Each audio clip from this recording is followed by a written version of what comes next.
Vamos abrir nossas Bíblias no Evangelho de João, capítulo 4. Evangelho de João, capítulo 4. Nós vamos ler alguns versículos. Quando tiver que pular, eu aviso os irmãos. Evangelho de João, capítulo 4. Bem conhecido. Diz assim a palavra do Senhor. Quando, pois, o Senhor veio a saber que os fariseus tinham ouvido dizer que ele, Jesus, fazia e batizava mais discípulos que João, se bem que Jesus mesmo não batizava, e sim os seus discípulos, deixou a Judéia, retirando-se outra vez para a Galiléia, e era-lhe necessário atravessar a província de Samaria. Versículo 7. Nisto veio uma mulher samaritana tirar água. Disse-lhe Jesus, dá-me de beber.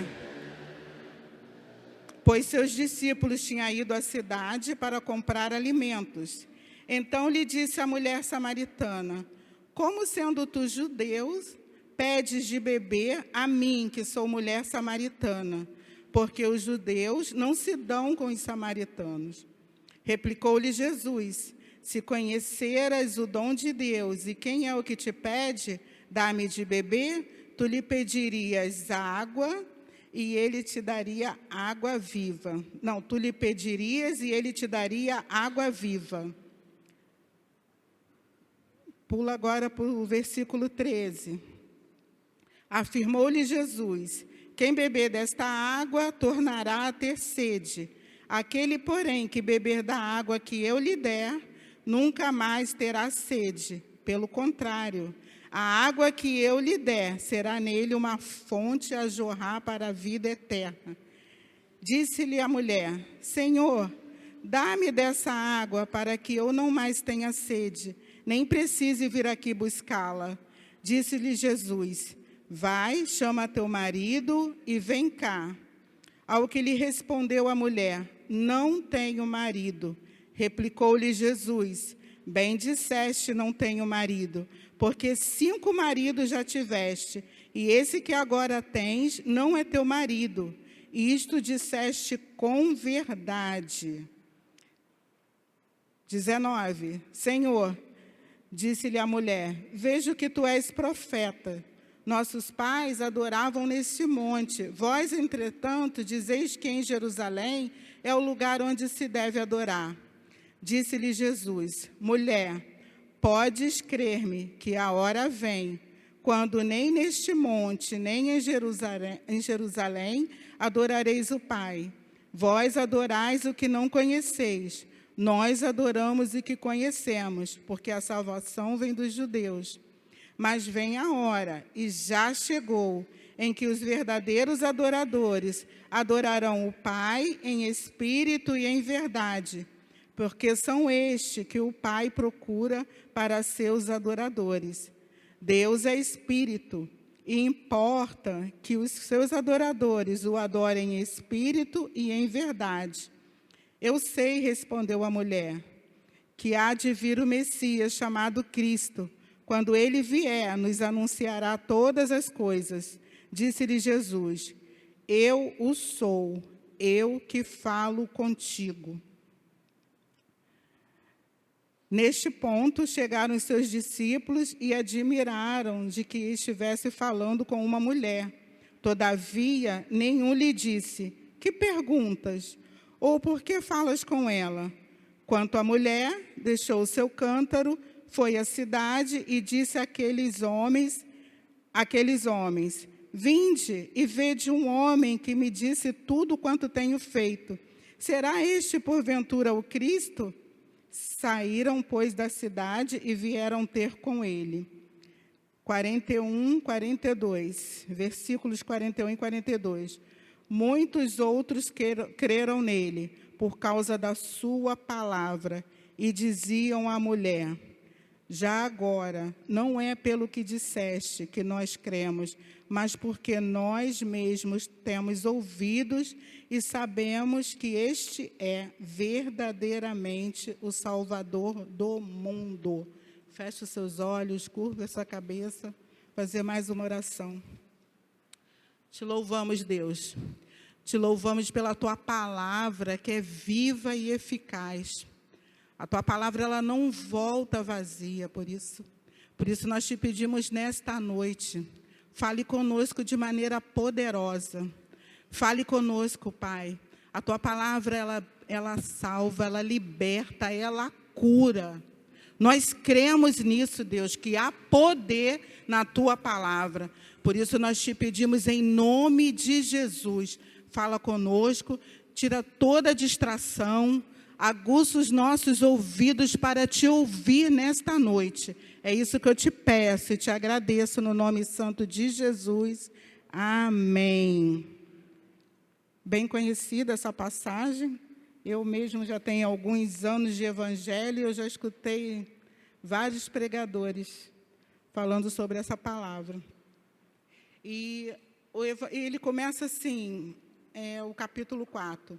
Quando, pois, o Senhor veio a saber que os fariseus tinham ouvido dizer que ele, Jesus, fazia e batizava mais discípulos que João, e a palavra diz que, se bem que Jesus mesmo não batizava, e sim seus discípulos, ele deixou a Judeia e foi para a Galileia. E era-lhe necessário atravessar a província de Samaria, né? A gente vai ver o que levou Jesus a mudar, assim, tão rapidamente, né? Sair do lugar que ele estava para um outro lugar, porque os fariseus, vamos entender quem é fariseu, né? Os fariseus eram um grupo, vou falar assim, de uma maneira bem rápida, era um grupo religioso influente no judaísmo. Eles eram conhecidos por sua dedicação à lei de Moisés e suas tradições orais. E esse grupo, ele era contra o ministério de Jesus. E Jesus em Mateus, ele fala algo bem interessante, Mateus capítulo 23, eu vou ler só 2 versículos, que ele fala sobre os fariseus. Olha para que você tenha assim, uma ideia quem eram os fariseus. Ai de vós, escribas, Jesus falando, ai de vós, escribas e fariseus, hipócritas, porque sois semelhantes aos sepulcros caiados, que por fora se mostram belos, mas interiormente estão cheios de ossos de mortos e de toda imundícia. Assim também vós exteriormente pareceis justos aos homens, mas por dentro estáis cheios de hipocrisia e iniquidade. Por causa desse grupo de fariseus, Jesus sai da Judeia e vai para a Galileia. Simples assim. Por que Jesus tomou essa decisão? Porque não era momento de ter um embate com aquele grupo de religioso. Não era o momento de Jesus ter qualquer choque com os fariseus naquele momento. Era desnecessário. Jesus sai. Como a gente precisa aprender isso? Jesus tem foco. Jesus tem foco. E eu vou te mostrar agora que no versículo 4 fala assim, e era-lhe necessário atravessar a província de Samaria. E era-lhe necessário. Os judeus, o que eles faziam? Eles evitavam, como eles não falavam com os samaritanos, eles evitavam aquele caminho por dentro de Samaria. Eles faziam um percurso mais longo para não passar por Samaria. Então, a necessidade de passar por Samaria não era porque não havia outro percurso, era porque Jesus tinha algo necessário para fazer em Samaria. Isso me chamou muita atenção, porque Jesus sai do desnecessário e parte por necessário. Como que a gente tem que aprender isso nesse tempo? como perdemos tempo com coisas desnecessárias e deixamos de fazer o necessário. Como que a gente tem que aprender isso? Eu poderia te dar uma relação de coisas desnecessárias que têm roubado o nosso tempo, têm te paralisado, e você não tem cumprido com o propósito do Senhor por causa disso, porque está perdendo tempo com coisas desnecessárias. Eu poderia te dar uma relação, mas nós queremos que o Espírito Santo faça isso, que Ele traga a sua mente. A minha oração nessa noite é que Ele traga à sua mente os desnecessários que você tem que deixar na sua vida para que cumpra o necessário, assim como o nosso Mestre, como Jesus. Amém? Jesus não perdia tempo porque Ele tinha foco. Ele queria cumprir com os propósitos do Pai. E é bem interessante, porque logo depois, Jesus chega na cidade de Samaritana, chamada Sicar, por volta do meio-dia. Ele, cansado da viagem, ele se assenta junto à fonte, a fonte de Jacó, e o texto registra que os discípulos tinham ido comprar alimento. Aí veio uma mulher samaritana pedir água, tirar água. Aí Jesus pede água a essa mulher. E ela, espantada, porque um judeu está falando com ela, como tu, sendo um judeu, pede água a mim, que sou uma mulher samaritana? E os judeus, a Bíblia fala que os judeus não se davam com os samaritanos. E eu vou te dizer alguns porquês que os judeus não se davam com os samaritanos. Por que eles tinham essa rixa, né? Os judeus consideravam os samaritanos impuros, porque eles eram originados da mistura de israelita com outros povos. E eles tinham suas próprias crenças e práticas religiosas. Eles só reconheciam só o Pentateuco, ou seja, os 5 primeiros livros da Bíblia. Mas rejeitaram os escritos dos profetas e as tradições judaicas. Só para que você entenda por que aconteceu isso. Eles construíram seu próprio templo de adoração, samaritanos em Gerizim e judeus em Jerusalém. E os samaritanos adotaram uma religião que era uma mistura de judaísmo e idolatria. E Jesus começa o seu diálogo com essa mulher, tendo como base a água. Ele desperta o interesse dessa mulher. Jesus fala para ela, dá-me água. Ele começa a conversar com ela, dá-me água. E ela, espantada, porque ele é um judeu e está falando com ela, e ele, se você conhecesse quem está te pedindo água, Jesus desperta isso nessa mulher de uma forma tão linda. Se você conhecesse quem está te pedindo água, você pediria água e ele te daria água viva, uma água que vai jorrar. Isso é lindo demais, porque aquela mulher, ela tinha o conhecimento da água natural, que ia voltar a ter sede. Mas Jesus estava apresentando para ela uma água viva, uma água que nunca mais ela teria sede. Ela fica interessada por essa água e ela pede essa água para Jesus. Aí ele diz para ela, vai, chama teu marido e vem cá.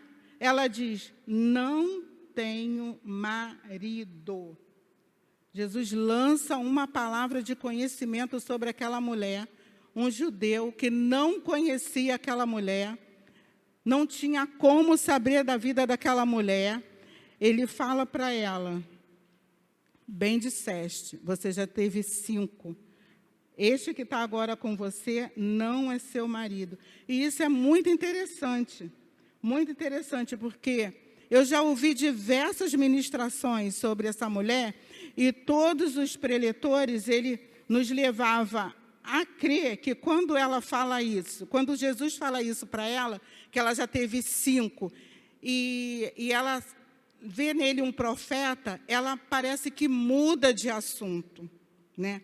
Mas isso foi algo interessante, porque eu estava vendo, eu estava estudando sobre a vida, e eu vi que eles reconhecem o Pentateuco, os 5 primeiros livros da Bíblia.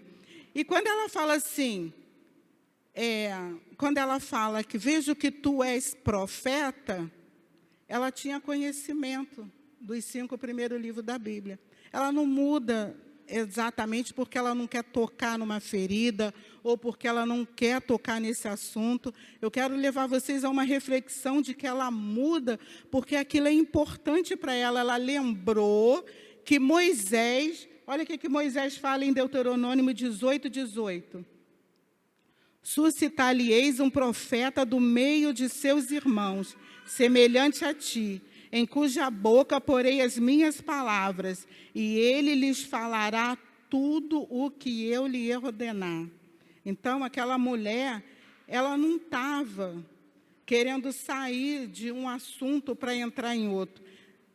Virou uma chave nela, ela lembrou, e ela viu ali que ele era um profeta, aquele homem, sendo judeu, como ele poderia saber da vida dela?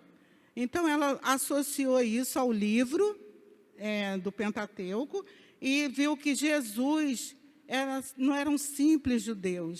Jesus agora era um profeta para aquela mulher. Aí ela pergunta, nossos pais adoravam neste monte. Vós, entretanto, dizeis que em Jerusalém é o lugar onde se deve adorar. Aí Jesus diz para ela, e deixa claro, disse-lhe Jesus, podes crer-me que a hora vem, quando nem neste monte, nem em Jerusalém, adorareis o Pai. Jesus deixa claro que não é em Gerizim e nem em Jerusalém. Ou seja, não é um lugar que faz de você um adorador. Não é o lugar que faz de você um adorador. Você é um adorador aonde você está. Você está em casa, você é um adorador. Aquele lugar ali é de adoração. Você está no trabalho, aquele lugar ali é o seu lugar de adoração. Você está no ônibus, aquele lugar ali é o lugar de adoração. Seja onde você estiver, você é um adorador. Aquele lugar ali é o seu lugar de adoração. Jesus quis dizer isso para ela. Esse lugar aqui não faz de você um adorador. É você que transforma o lugar onde você está, onde é um lugar de adoração. Amém? Esse é o lugar. Está em casa, está no trabalho, está na faculdade, está no ônibus. Esse é o lugar de adoração. Não limite a sua adoração somente a este momento que nós passamos aqui. Sabe esse momento lindo que o Ministério de Louvor começa a adorar o Senhor? Não limite só esse momento. Adore ao Senhor aonde você estiver. Amém? E ele diz, vós adorais o que não conheceis. Por que eles não conhecem? Porque eles misturaram judaísmo com idolatria. Aí Jesus fala, aí ela fala, ele fala, nós adoramos o que conhecemos, porque a salvação vem dos judeus. Mas vem a hora, e já chegou, em que os verdadeiros adoradores adorarão o Pai em espírito e em verdade, porque são este que o Pai procura para seus adoradores. Deus é espírito e importa que os seus adoradores o adorem em espírito e em verdade. Amém? E é muito interessante isso quando ele fala, vem a hora e já chegou, porque os verdadeiros adoradores adorarão em espírito e em verdade. E Deuteronômio capítulo 6, 4 e 5 diz assim, ouve Israel, o Senhor nosso Deus é o único Senhor. Amarás, pois, o Senhor teu Deus de todo o coração, de toda a tua alma e de toda a tua força. Essa é a base do adorador. Deus é espírito. E eu não o vejo, mas Ele é o único Senhor. E assim eu o amo de todo o meu coração, de toda a minha alma e de toda a minha força. Por isso que ele diz que Deus é espírito. Importa que aqueles que eu adorem em espírito e em verdade. Eu não o vejo, eu estou repetindo, eu não o vejo, mas eu o amo. Eu sei que Ele é o meu único Senhor, e por isso eu o amo de todo o meu coração, de toda a minha alma, com toda a minha força e com todo o meu entendimento. Amém? E eu preciso compartilhar um comentário que eu li na minha Bíblia de estudo. O comentarista diz assim: se ele está falando em verdadeiro adorador, é porque existe um falso. Se ele está falando de um verdadeiro, é porque existe um falso. E ele dá um exemplo de Caim e Abel. Bem fresquinha essa comparação que ele faz, esse exemplo que ele dá, né? Porque o nosso apóstolo, ele ministrou no capítulo 4 de Gênesis, ele falou sobre Caim e Abel. E a gente sabe que Caim e Abel, ambos filhos de Adão e Eva, Caim lavrador, Abel pastor de ovelhas. Ambos ofertaram ao Senhor, mas tinha um diferencial na oferta de Abel. E a Bíblia registra que Abel, por sua vez, trouxe das primícias do seu rebanho e da gordura deste. E agradou-se o Senhor de Abel e de sua oferta. E agradou-se o Senhor de Abel e de sua oferta. E eu ouvi algo assim, maravilhoso sobre temor, que eu queria compartilhar com você. Tudo que você faz para o Senhor, tenha temor em tudo que você faz. O Senhor, Ele está nos vendo. Olha o que eu ouvi falar sobre temor. Deus sabe o que você faz, Deus se importa com o que você faz, e Deus vai dar uma resposta ao que você faz. Tenha temor em tudo que você faz para o Senhor. Deus sabe o que você faz, eu vou repetir. Deus sabe o que você faz. Deus se importa com aquilo que você faz e Deus vai dar uma resposta àquilo que você faz.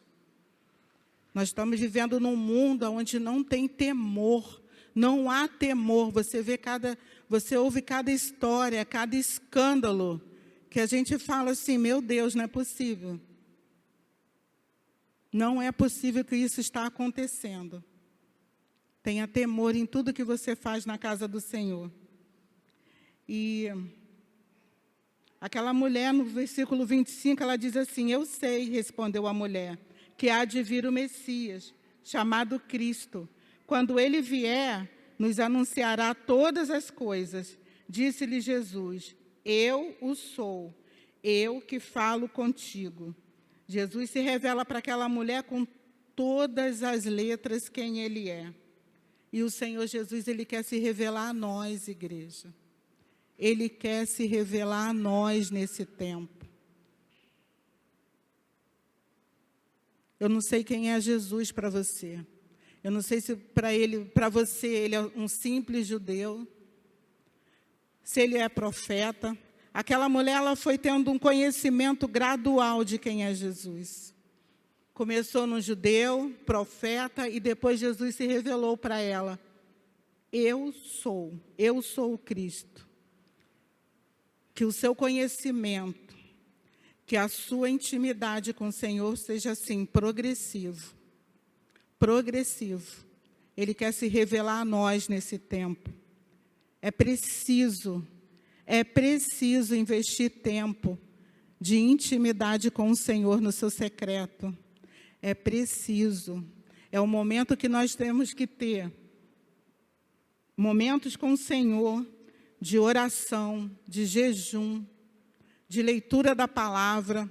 Quando eu me converti, eu já contei essas histórias assim da minha conversão, e eu sabia que eu não podia permanecer de pé sem oração e sem palavra. Sem oração e sem palavra. Só depois que o jejum entrou na minha vida como uma ferramenta, mas oração e palavra, não tire isso de vocês. Se aproxime do Senhor através da oração e da palavra, em nome de Jesus, porque Ele quer se revelar a nós. O Senhor quer se revelar a nós. É um tempo de nos colocarmos na posição. Vamos copiar o nosso Mestre. Jesus não deixou que a diferença entre judeus e samaritanos fosse interferir no seu propósito. Jesus não deixou que aquela diferença paralisasse o seu ministério. E foi lindo o resultado. A mulher larga o seu cântaro, vai à cidade, anuncia a Cristo.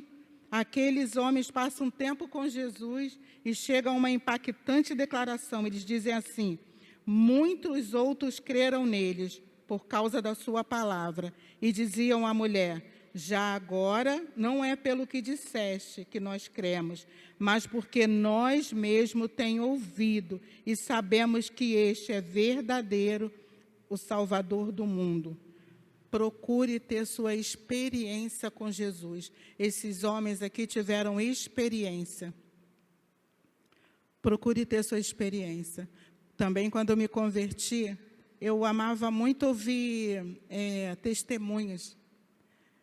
Vai ter testemunha de fulano. Estava eu lá no primeiro banco para ouvir. Aí chegou um dia que eu falei assim para o Senhor: Senhor, eu quero ter minha experiência. Eu quero ter experiência com o Senhor. Eu quero contar o meu testemunho também. E eu estou tendo experiência até hoje com o Senhor. Amém? É maravilhoso. O nosso Deus, Ele quer nos ensinar. Ele nos ensina de uma forma linda através dessa leitura da palavra, da mulher samaritana.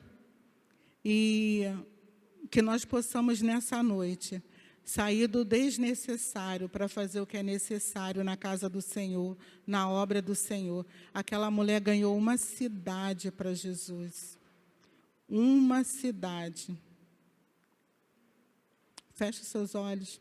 Que o Senhor continue ministrando essa palavra no seu coração. Que você, durante essa semana, venha falar com o Senhor, te pedir ao Espírito Santo para que revele a você o desnecessário que é preciso tirar da sua vida, para que você cumpra o necessário, para que você faça aquilo que o Senhor determinou, que você seja um verdadeiro adorador, que o adore em espírito e em verdade, que você tema o Senhor, sabendo que Ele está te vendo, sabendo que Ele se importa com aquilo que você faz e sabendo que Ele vai dar uma resposta àquilo que você faz. Amém? Louvamos o Teu nome, Deus. Nós louvamos e engrandecemos ao Senhor, te agradecemos por essa palavra, te agradecemos por falar aos nossos corações de uma maneira impactante nesta noite. E eu te peço, Espírito Santo, que essa mensagem venha continuar no coração da tua igreja, trazendo, Senhor, a memória daquilo que precisa ser, Pai, retirado das nossas vidas. Nos ajude a tirar os desnecessários que têm paralisado a nossa vida espiritual, que tem nos distraído, Pai, em nome de Jesus, que nós possamos nos colocar, Senhor, na posição que o Senhor quer, Senhor, para cumprir com os teus propósitos. Pai, em nome de Jesus, que nós sejamos verdadeiros adoradores, que te adorem em espírito e em verdade. Eu te agradeço, Pai, por tudo que o Senhor tem feito em nós e através de nós, Pai. É assim que eu te oro e te agradeço. No nome santo de Jesus, amém.